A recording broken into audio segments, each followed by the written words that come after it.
AP కార్మికులు టాలీవుడ్ నిర్మాతల మధ్య వివాదం ఇప్పట్లో సమస్య పోయేలా కనిపించడం లేదు. శనివారం పలుమార్లు ఫెడరేషన్ సభ్యులతో చర్చించిన నిర్మాతలు కండిషన్స్ మేరకు వేతనాలు పెంచేందుకు ఓకే చెప్పారు. అయితే దీనికి వారు అంగీకరించలేదు.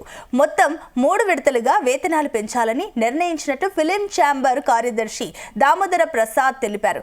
వారం రోజులుగా జరుగుతున్న మంతనాలు ఓ కొలిక్కి వచ్చాయని, రోజుకు 2000 కన్నా తక్కువగా తీసుకుంటున్న వారి వేతనాలు పెంచాలని నిర్ణయించినట్లు చెప్పారు. ఫస్ట్ ఇయర్ 15%, రెండో ఏడాది 5%, మరో ఏడాది 5% పెంచుతాం. 1000 రూపాయల కంటే తక్కువ శాలరీ ఉన్న వారికి వెంటనే 20% పెంచుతాం. రెండో ఏడాది ఎలాంటి పెంపు ఉండదు. మరో ఏడాది మాత్రం మరో 5% పెంచుతాం. అయితే బడ్జెట్ పరంగా చిన్న సినిమాలకు పాత వేతనాలే ఉంటాయి. మేం పెట్టిన 4 కండిషన్స్కు వారు ఒప్పుకుంటే వేతనాల పెంపు వెంటనే అమలవుతుంది.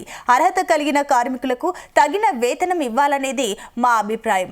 అందరూ కలిసి చర్చించుకుంటే సమస్యలు వాటంతటా అవే పరిష్కారం అవుతాయి. ప్రస్తుతం రోజుకు 4000 రూపాయల నుంచి 5000 రూపాయల వరకు వేతనాలు తీసుకుంటున్న వారికి పెంచాలనడం సరికాదు అని చెప్పారు.